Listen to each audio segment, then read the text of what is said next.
Hope everyone's doing well. It's definitely feeling wintry, which is a nice experience, partly with the time slip, but also the drizzly weather, at least here in the Bay Area. Hey Scott, good to see you. Um, and yeah, so it feels like the seasons are turning, which is a nice vibe. It actually made me think about one of the things I've been focused on, um, which is the kind of relationship of feeling in the body. You know, the body's an interesting kind of topic or vector to consider, both in terms of drug experience or particularly cannabis and psychedelics and Dharma. And it is true, like I've definitely heard other people sort of say that, like, as they go deeper into the work or the practice or the path, that they're more and more aware of how deeply embodied it is and how much it sort of takes place in that framework. Not even framework isn't the right way, as if that's a central stage, even though in some ways the experiences are, I don't want to say disembodied, but not as related to material experience or pure sensory experience as a lot of other things we do. But I think in a lot of ways, you know, we can hey folks, good to see you.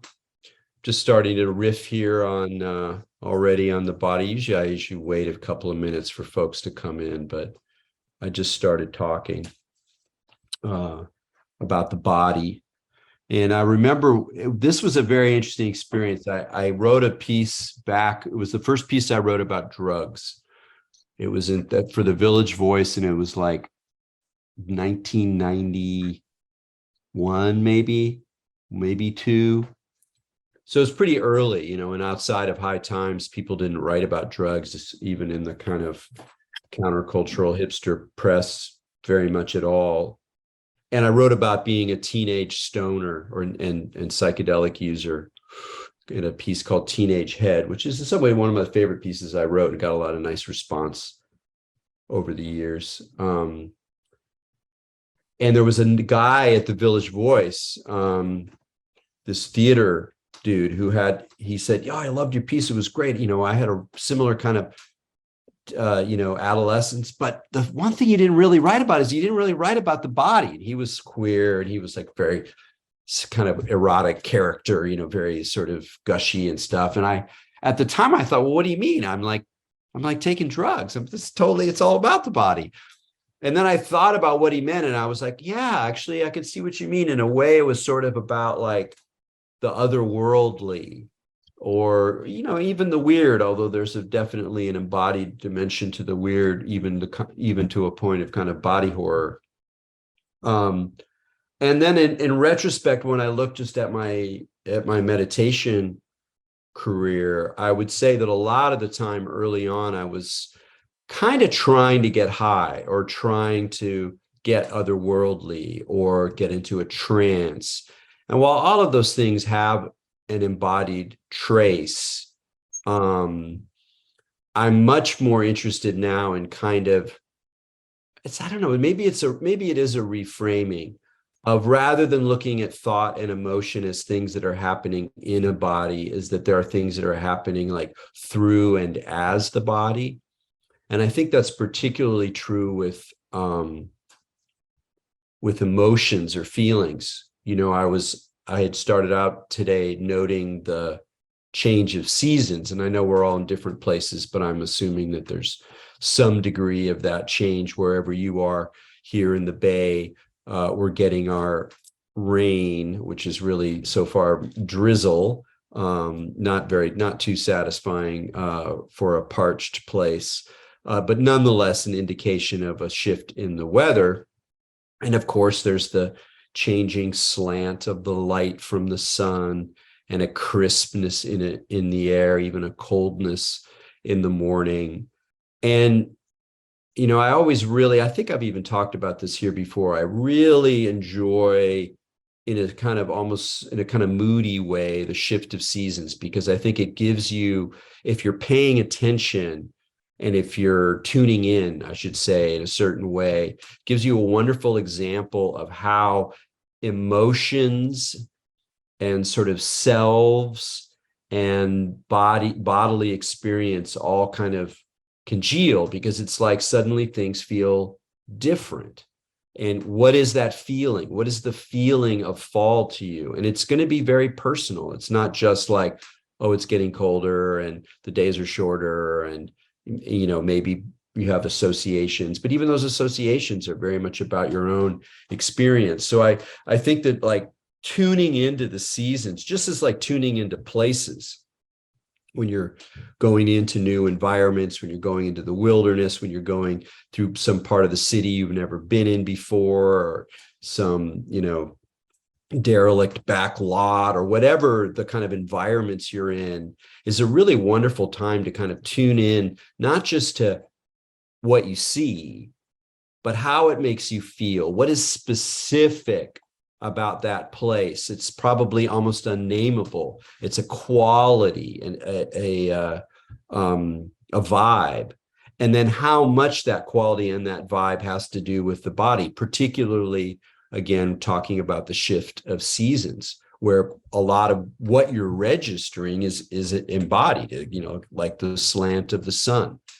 And why does the slant of the sun have that character? Is it because you associate it with fall, because there's more darkness in it, because that's when you go, you're back into school, or Christmas is ahead, or whatever? There's all these kind of associations we have, that we in a way take for granted, but they're kind of stitched into the way our bodies move through time and unfold through time and carry these kinds of narratives. So I again, I feel like it's a kind of great opportunity, as well as a little bit of a spookiness, because there's that way in which we're all practicing with impermanence. We're all aware of impermanence. The older you get, the more it's breathing down your neck.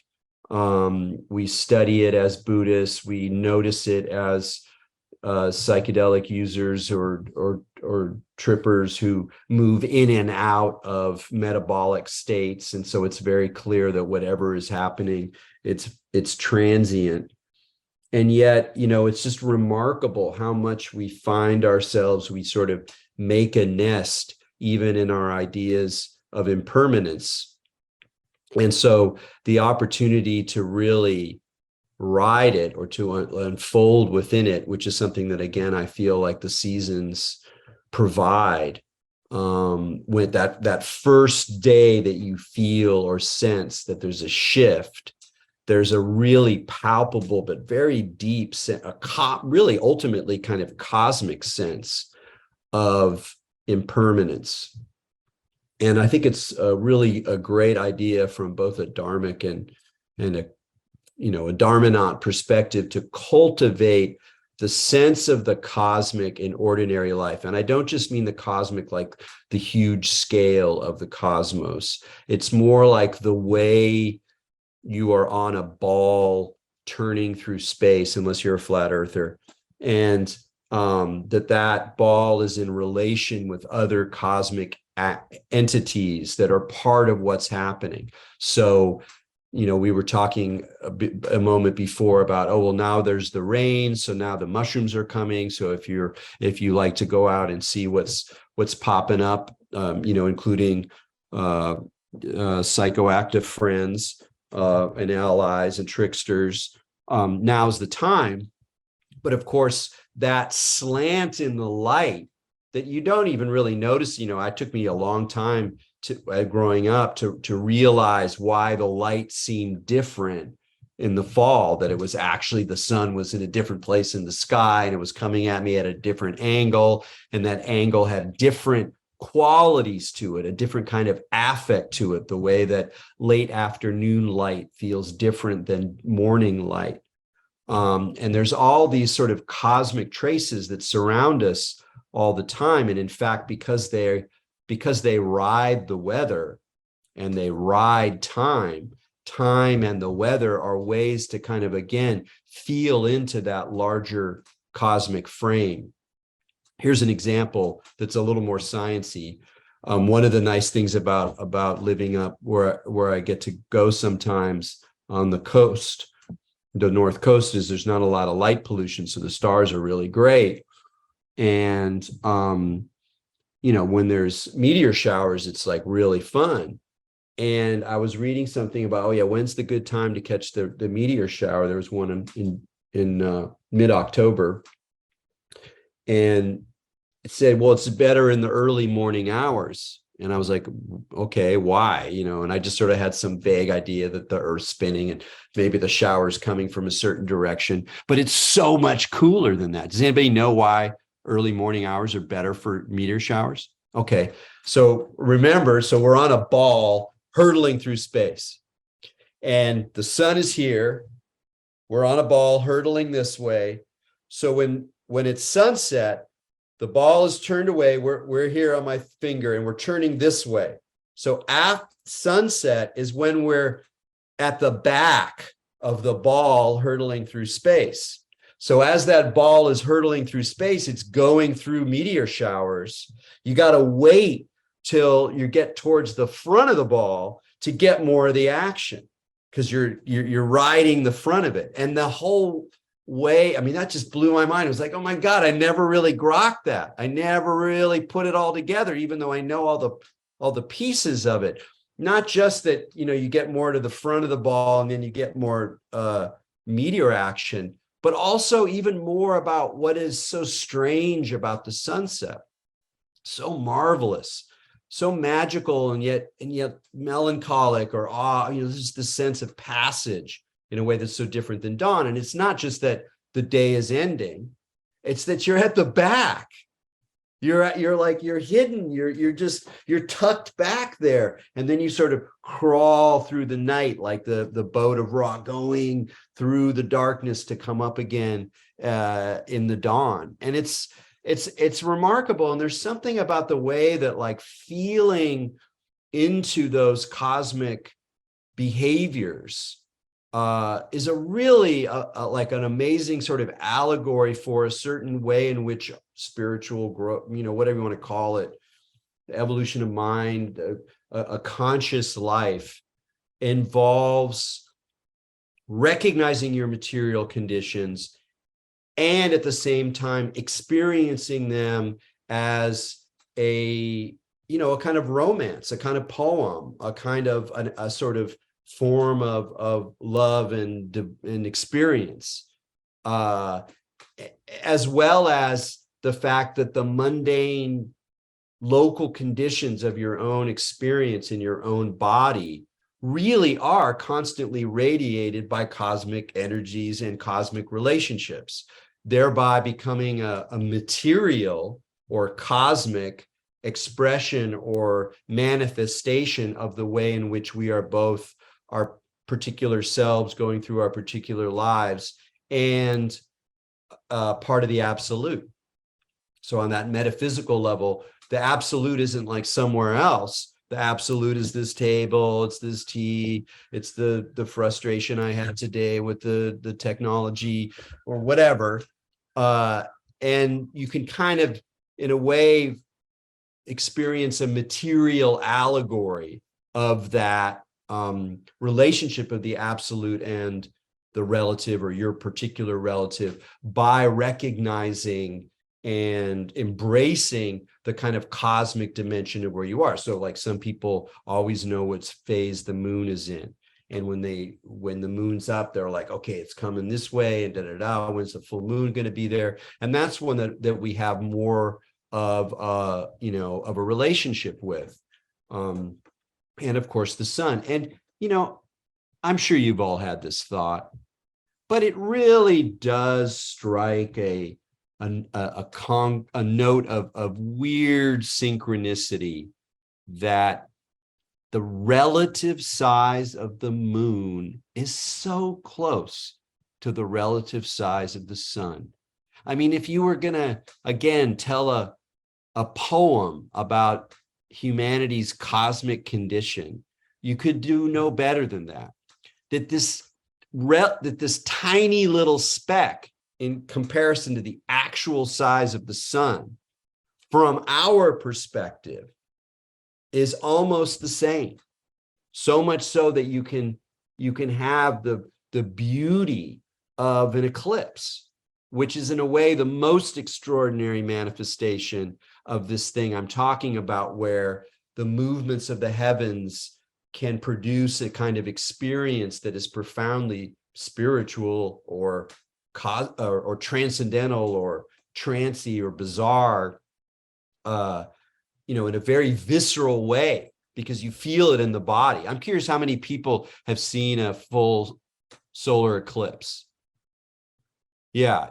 Well, if you haven't, it's worth hustling to one before you get swallowed up by the grave, because there's nothing like it.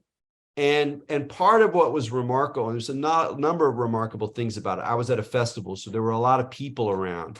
So you could kind of tell how different people were reacting to it. And people reacted really differently to it. I kind of laughed ecstatically. Some people wept. Some people sang. Some people just sat there in awe, whatever. But again, as I said at the beginning, we feel through the body. And that, in a way, it's the wrong word to use, because the body, it just feels so kind of like blocky and kind of thick. And whereas really the body is this incredibly sensitive array of instruments and tones and sort of sensitivities. And so when there's something unusual like the Northern Lights or the eclipse, it's not like just an experience like going to going to see a IMAX movie or something like that, which is, yes, that's involves your body and your perceptual system. And in some ultimate sense, there's no distinction between them. But it's this ancient sense of sensitivity that comes around in these experiences, particularly with the eclipse, because on some level, your body's like, whoa, this is totally fucked up. This is fucked up. No way, no way. It's like, what is going on? And you can almost sort of tune into this sort of embodied animal confusion that then becomes a marvel and a poem and an ecstasy, all inscribed in the sky.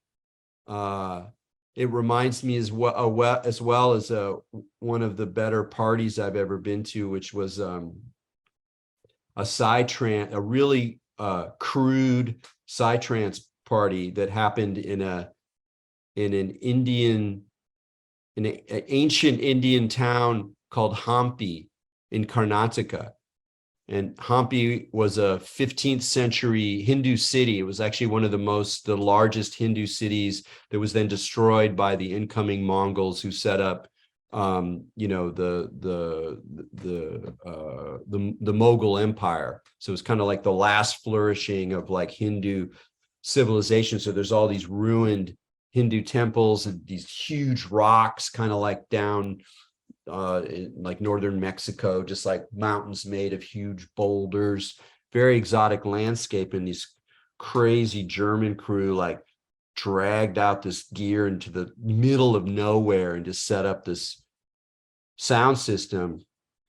And it was full moon, of course. And the way the land was, you could see like when dawn happened. And of course, there's that sweet moment of like the all-night party at dawn. And I had never really felt before, even though I knew that the full moon is going to be setting when the sun is rising, because that's what makes it the full moon, because it's on the other side of the planet. I got it on this kind of physical level that then was also sort of ecstatic. And obviously those things are easier to do when there's remarkable conjunctions, but those conjunctions are happening on some level all the time. Some of us are into astrology, which I think is cool. Not all the ways that people do it, I think, are cool, but in general, I think astrology is a noble, poetic art.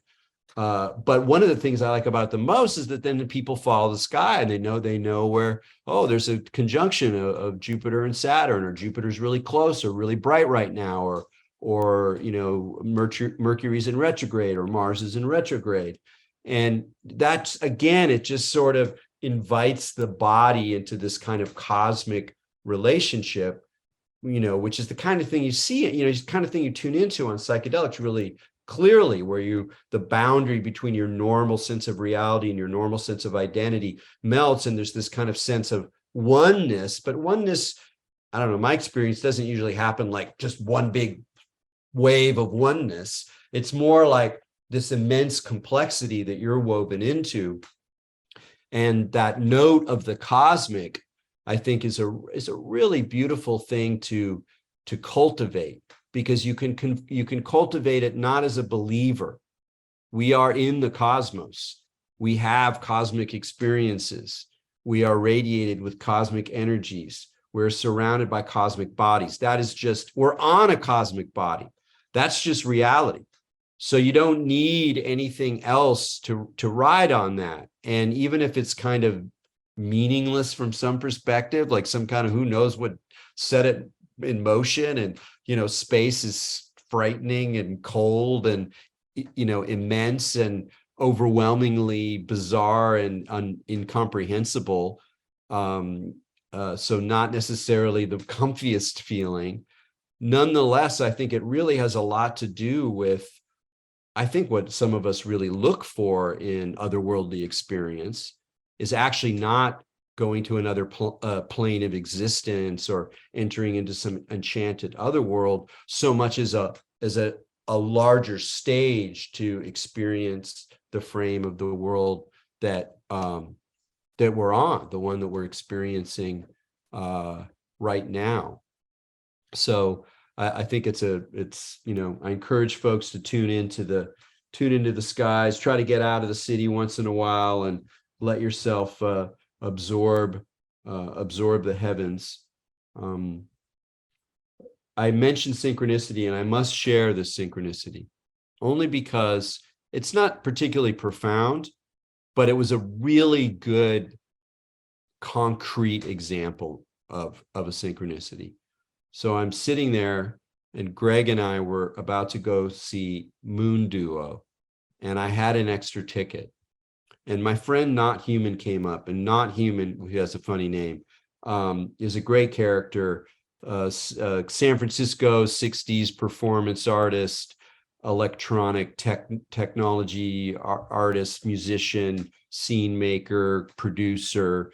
He's still full of energy. I mean, he's probably 70, and he's like cruising around all over the world doing events. He's an amazing character. So I had an extra ticket, and I said, hey, you need a ticket? And he goes, well, I got one, but my friend Philip needs one. And so then he texted Philip and said, hey, yeah, Eric Davis just gave me a ticket. And then Philip sent back a note that said, really? Look what I just bought 10 minutes ago. And it was a picture of Technosis.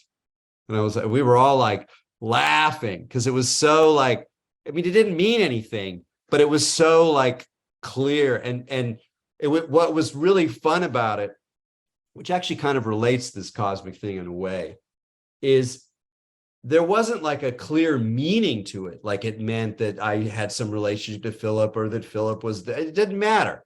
It was just the conjunction, almost like the conjunction of planets, was too startling not to experience as a marvel. And that's literally what we did. We were like laughing and kind of jumping up and down, like we had gotten a free, birthday cake or something. Like it was like a special gift, which was only really produced through a conjunction, through like, like the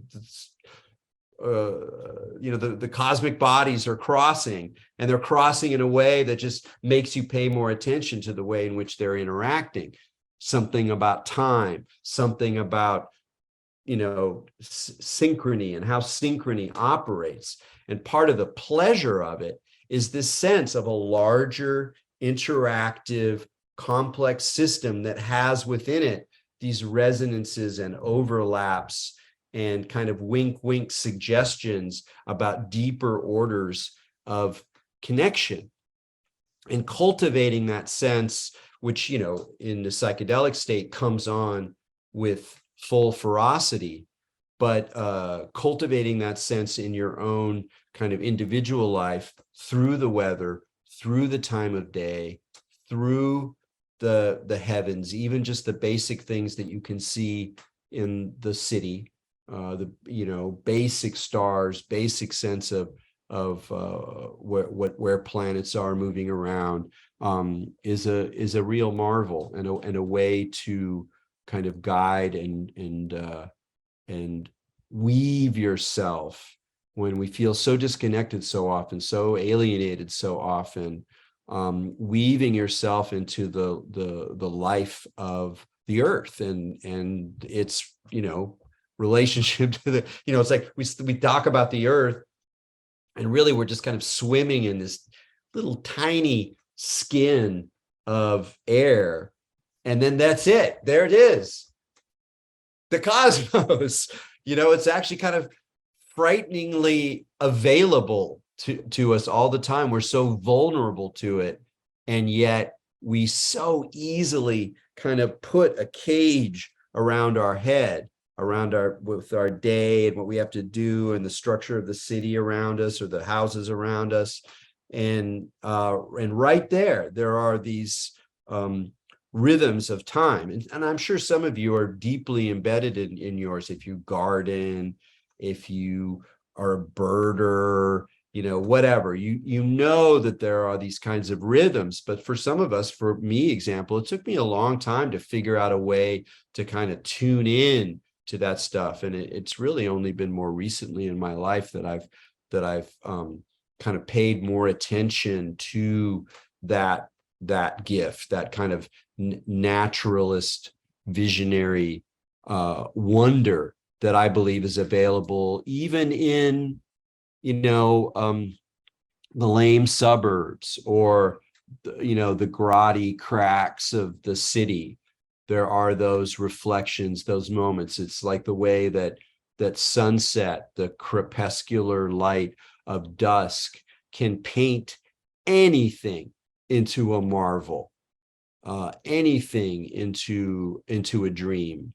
The most degraded landscape, clear-cut forests. For those moments, there's some sort of glamour upon the land, and that glamour is in us, but it's not just in us. Just the way that, it's totally stupid to say that all of the emotions and qualities and values we associate with animals are just in our heads, that we're projecting, that we meet a certain dog and that seems like a particularly noble dog, and like a cynic will say, oh, that's just a projection. You're like, no, nobility is a value that's alive in the world.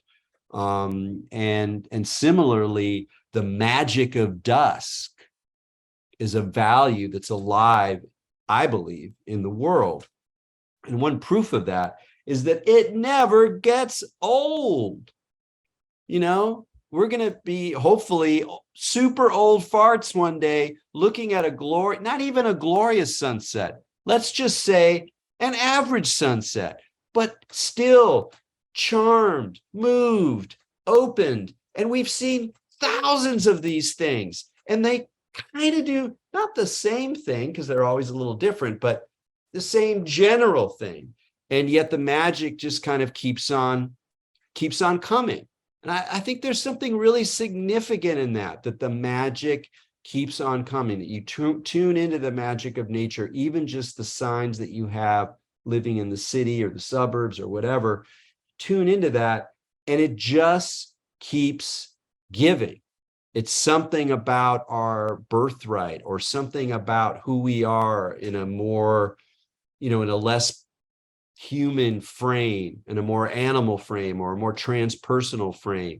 It reminds us of the way in which we are stitched into the world, that we come out of something, we come out of some interconnection that's greater than we can grok. And that's partly why we laugh at synchronicities, even when they're meaningless, is because it reminds us of a sort of of a not comprehensible way in which we are stitched beyond ourselves, beyond our individual selves. And there's a way in which we can think about that and have language for it.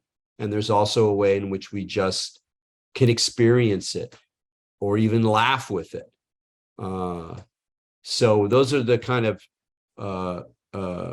thoughts. I just opened my mouth out today. I like all this. Yeah, that's right. Tomorrow we have a partial eclipse. I think there's I don't remember who gets the full eclipse tomorrow, but it's not us. It's kind of an odd conjunction. I consciously sort of went on this riff rather than the darker political riff that I might have gone on. But enjoy our moments while we have it. I would like to say that I had a whole meditation that was sort of based on this stuff worked out, but that was not true. That would not be the case. I just to introduce this now is I've just actually been really thinking about the breath along these lines, and maybe in some ways it actually kind of relates because of how the way in which the breath is this permeable process of taking in the environment and giving back to the environment in a way that is more kind of a more available than a lot of the ways that we do that, since ultimately this is just a temporary boundary that is crisscrossed by all manner of forces and feelings. So with that, we're going to go into some nice basic meat and potatoes breath work for today. So if you want to get yourself situated for a meditation, that would be swell.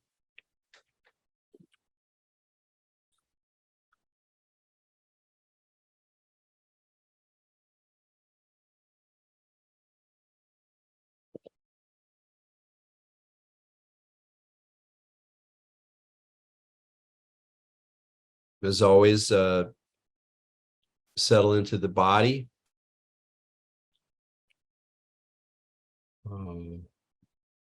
I won't go through the usual posture description that I do, but just ask that you at once settle into your seat,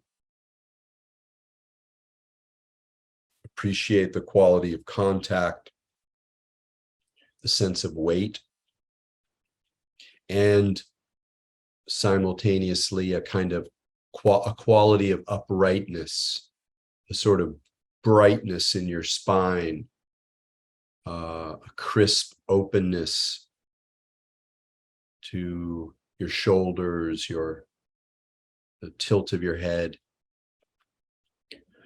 But really notice how you settle through the breath, and in agreeing and opening to settling, the breath is always at play, already at play.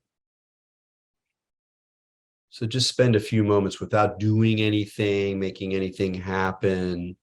Just kind of notice where you are, particularly through and as the breath, just as it is.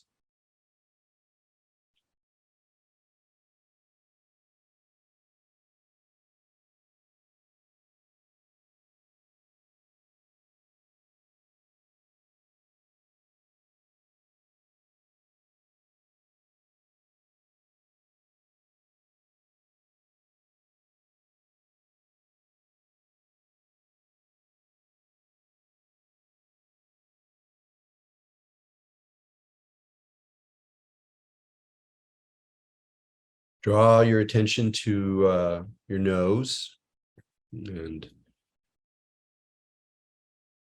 course it's much healthier and more shanti to breathe through the nose for a variety of reasons.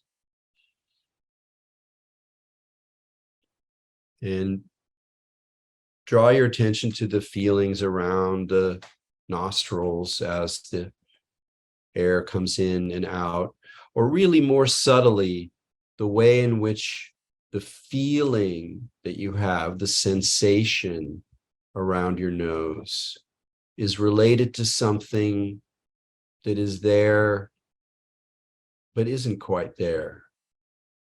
This air.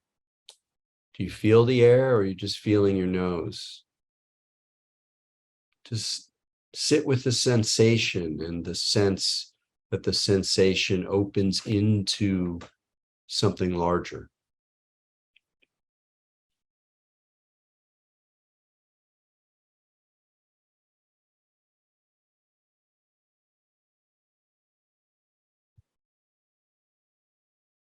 It's like that Zen story about the flag moving.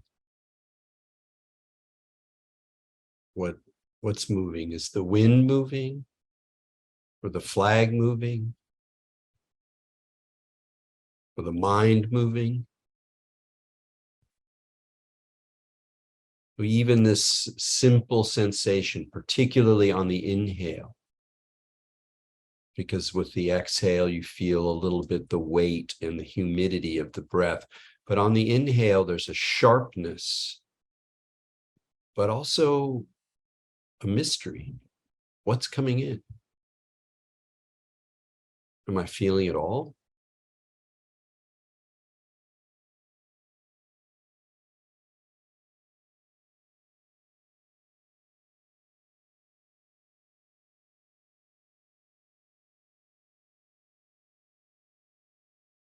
It's as if the breath is already showing us that we perceive amidst the imperceptible, that we experience in a mystery.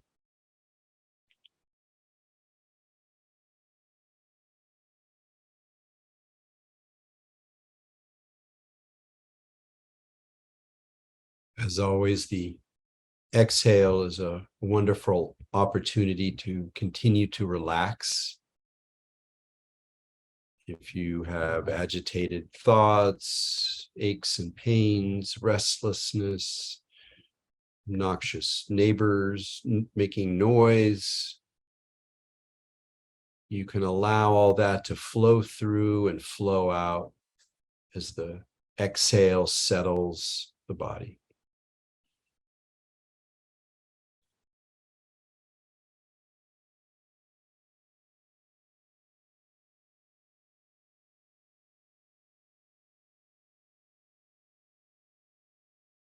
How ancient and endless our breathing is. Never stopping, only brief times. In a way, the end of the exhale is the diaphragm releases and the lower belly releases if we're breathing that low. The lungs chill out. It's the archetype of relaxation. Every few moments,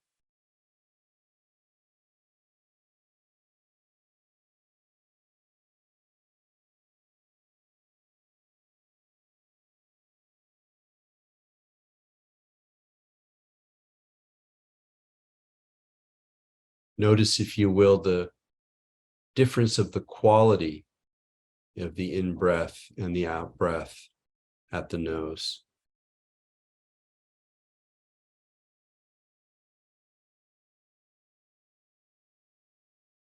We know there's a transformation of gases here, but that's just a concept. How does the difference feel?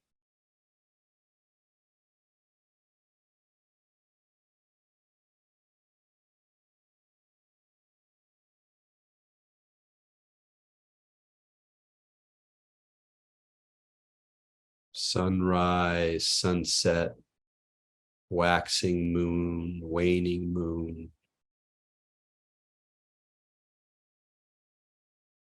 tide rising, tide lowering. We are not wrong to find echoes of these in our breath.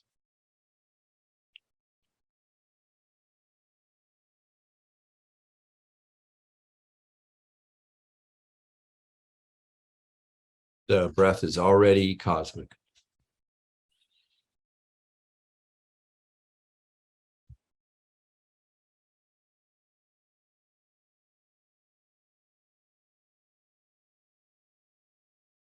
Now allow yourself to follow the in-breath down, let's say, to the throat.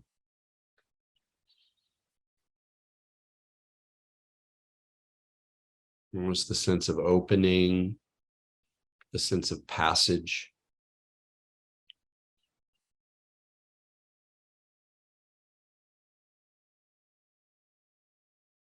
It's another kind of swallowing, really.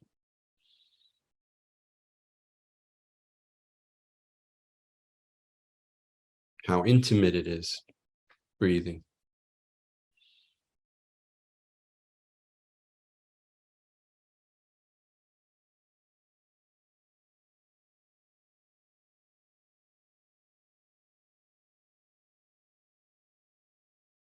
And notice too how the size of the throat kind of determines the sensation of the exhale. And those of you who know Ujjayi breath from yoga know that with just a slight constriction, a different quality is produced. No need to do that now, but you might just sense into the way in which the shape of your throat and the tension that's there simply because of muscles holding themselves shapes the quality and the force of the exhale.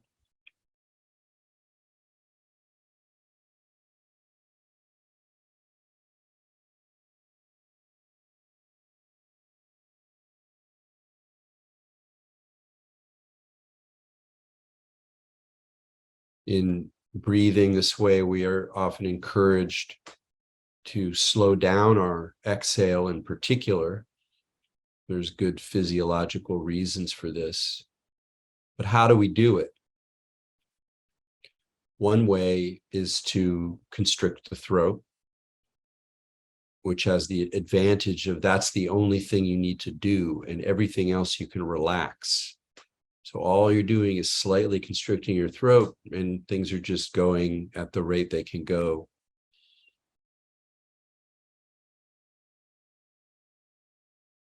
But another way is to embody and grow around the lungs. And so do that now, move your attention down around the lungs and kind of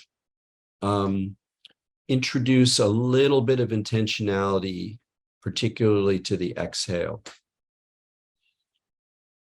No need to stress on the inhale. We're not trying to fill up every crevice of the body. But in the exhale, notice the interaction, your involvement in the rate and quality of the exhale.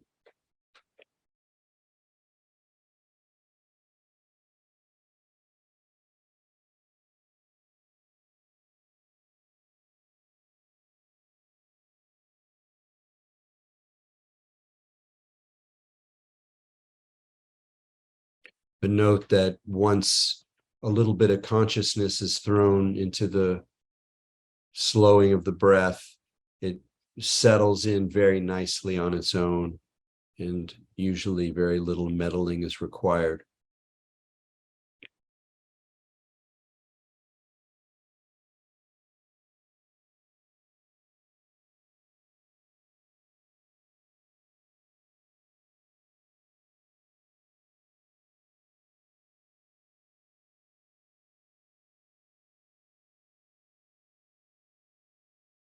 As the lungs grow and release, allow yourself, using your imagination, using your sensation to feel the air, the breath expanding throughout your upper chest, through your neck, even up through your head. So the whole upper part of your body is breathing.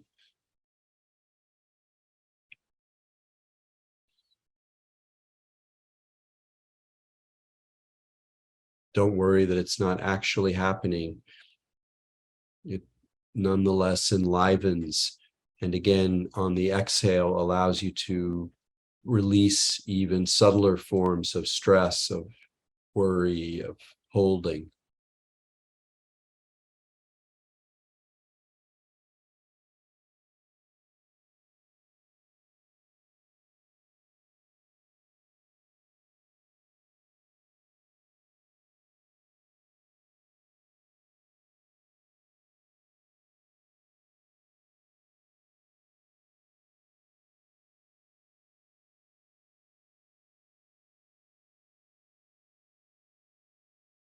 Notice if you are already deepening your breath below the lungs, below the diaphragm, into the belly. It might have already happened, but if it hasn't, allow that to happen now as well. Again, it's a really delicate dance between willing this shift and allowing it to happen, as if the body is already ready to deepen the breath.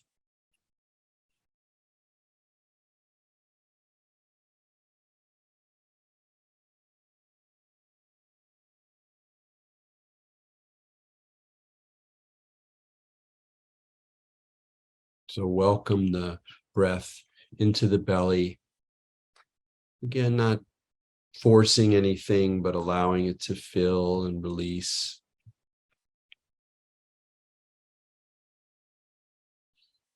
And take a moment to taste the breath as it is now.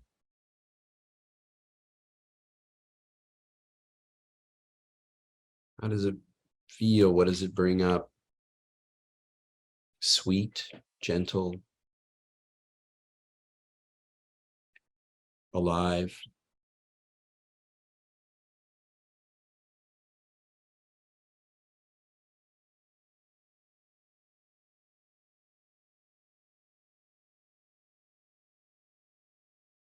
And gradually, slowly bring in more air. So now we are intentionally breathing more deeply,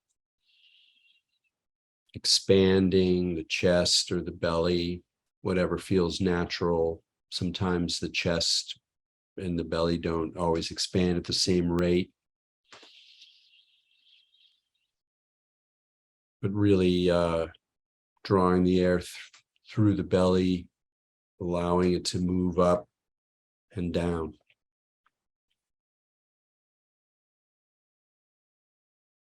So we're using both our imagination and the physical action of breathing to allow the breath to course through the body.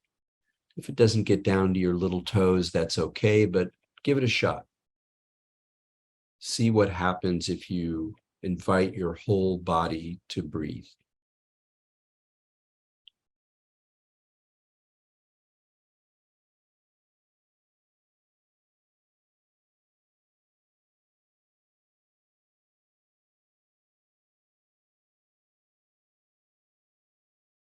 Where does it stop?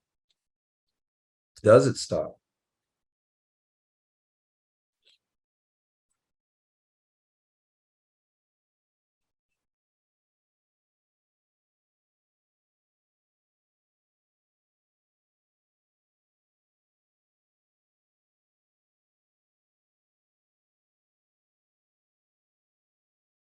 See what happens if you release the attempt to breathe deeply and simply allow the breath to happen naturally, but keeping that framework that the whole body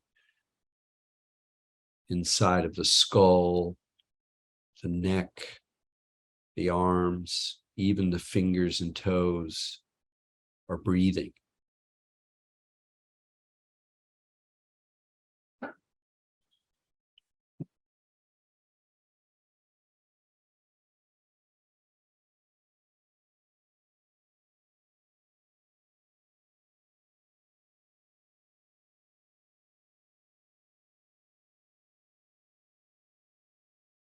But where does it stop?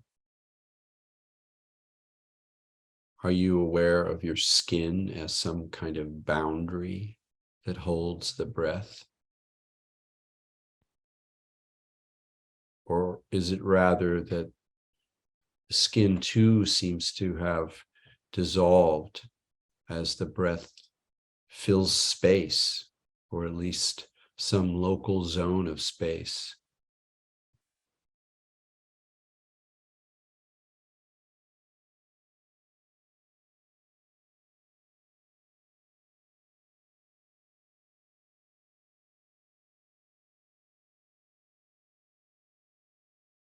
Breathing melts the distinction between inside and out. And that physical fact can expand through your body, through your mind, through your spirit, so that you and it, if not become one, then become more deeply intertwingled.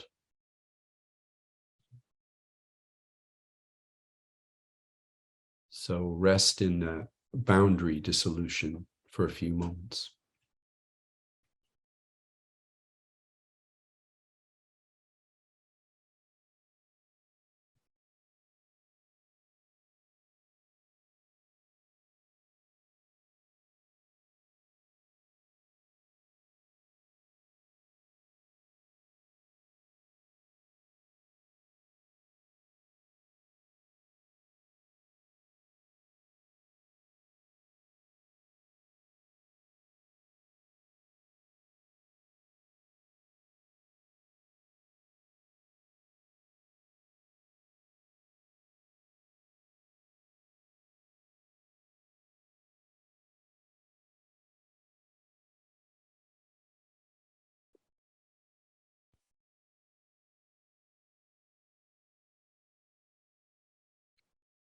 If your eyes are open or partially open, you can kind of test this a little bit, where you note some object in your field and sort of feel the answer to the question, is it breathing too? Is it breathing with me or as me? No, no need if it's not, but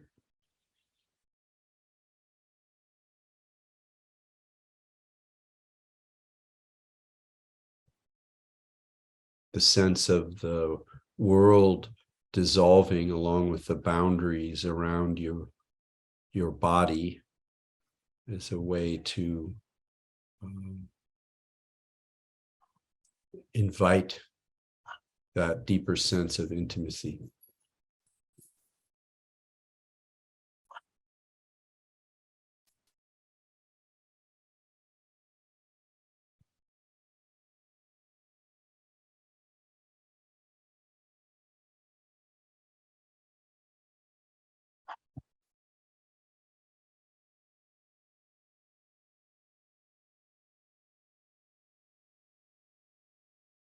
I guess barking is a form of breathing.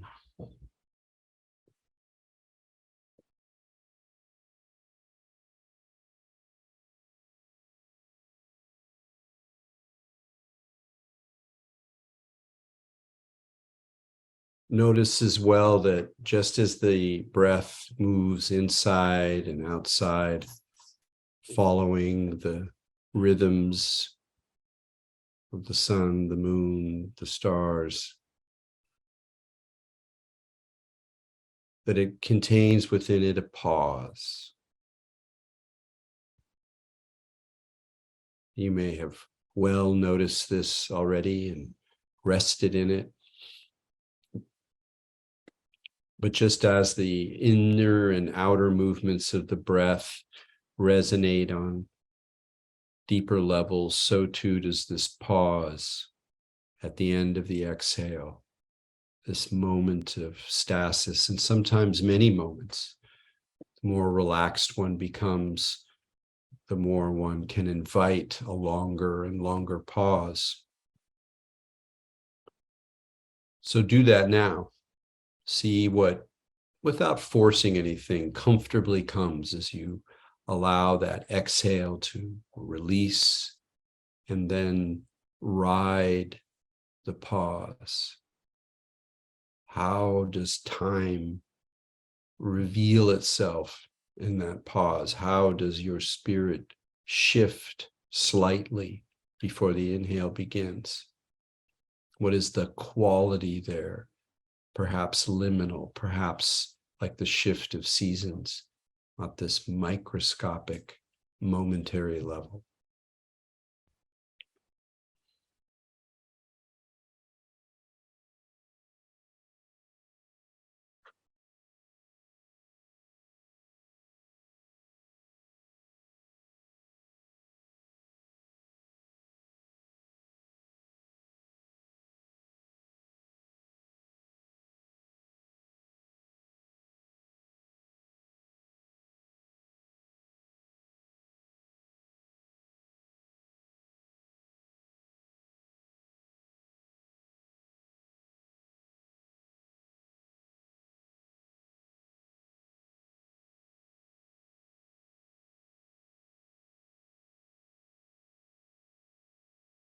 The quality of stillness in this pause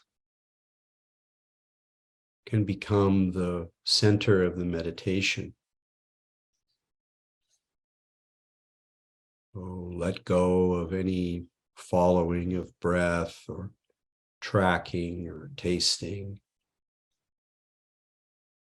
And see if you can just rest in that stillness, the stillness of that pause.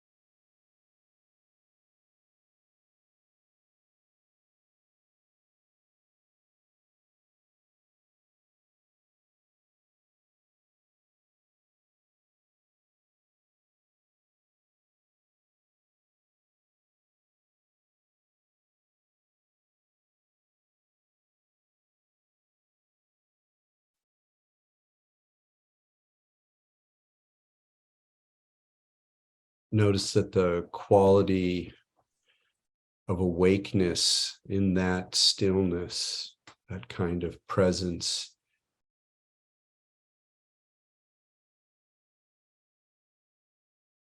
allows for the dissolution of boundaries,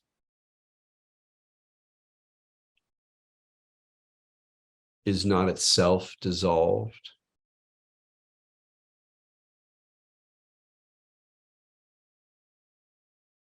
Even as our minds become bodies, become breaths, become the world we're in.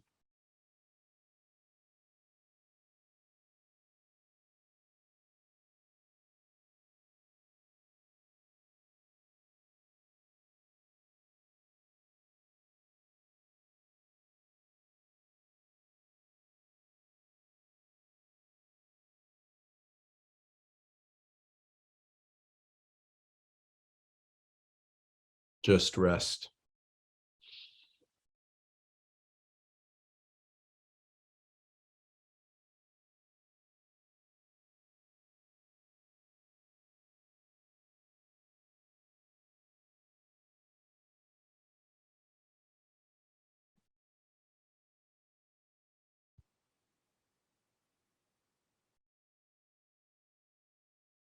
All right, let's end the meditation there.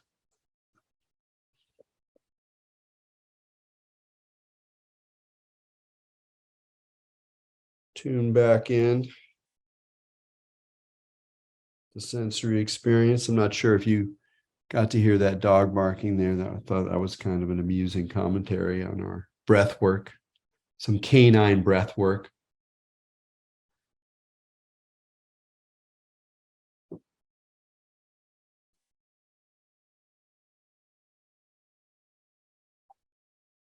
Yeah. Um, All right. Well, here we are. Um,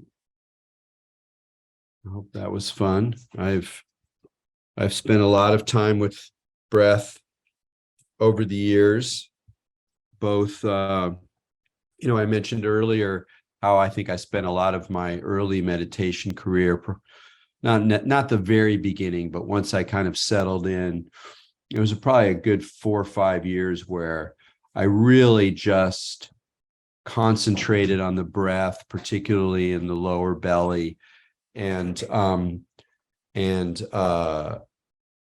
just would kind of get tranced out. So you can use this sort of energy to charge your experience. I think meditation is asking us to do something slightly different. But there's a way to sort of run through, for example, the kind of practices that I just did in a more intentional, charged, and powerful way that has a little bit more, at least in my experience, the feeling of kind of magical trance induction than the sort of release and clarity of meditation. Ultimately, the distinction, I've mentioned this before, between meditation and trance is not so easy to draw. Nobody really knows what trance is, and it means many things, just as meditation means many things. But I think it's certainly safe to say that they are on a continuum, and that the breath is really one of the best ways, or the lowest hanging fruit for modulating that continuum. And if any of you have practiced pranayama, you know that there's all sorts of things you can do that are more energetic forms of deploying the breath as a kind of altered states device. But even in a more informal way, it becomes a remarkable companion and guide for moving through all sorts of states, emotional challenges, social challenges, and opportunities for modulating the sense of self. It's really a kind of guide. And certainly altered states, certainly psychedelics respond extremely well to a certain grounding in the breath, where the breath becomes a kind of thread that you're able to move through things, and difficulties can be to some degree managed through the delicacy of the breath. And so cultivating breath awareness is a really multiple domain win, in terms of your meditation, probably in terms of health. In fact, it's certainly in terms of health. Aspects of health are very much helped, even just the slowness of the breath. There's certain rhythms, and we can go into a whole vagus nerve conversation, but I'm not too interested in that here anyway. To sort of say how it's good for you and you can produce good effects by doing this, da da da da. I'm more interested in the way that it modulates subjectivity, emotions, awareness. So welcome back. I'm curious if people either tonight or in general have experiences with the breath, or challenges with the breath, or times when it's really been a guide or ally in your life. I mean, it doesn't have to be in a visionary experience. I mean, I'm very aware of using breath to modulate emotion, reactivity, anger, as a kind of, it's sort of like a reminder. So I'm curious, just opening it up, if anybody has any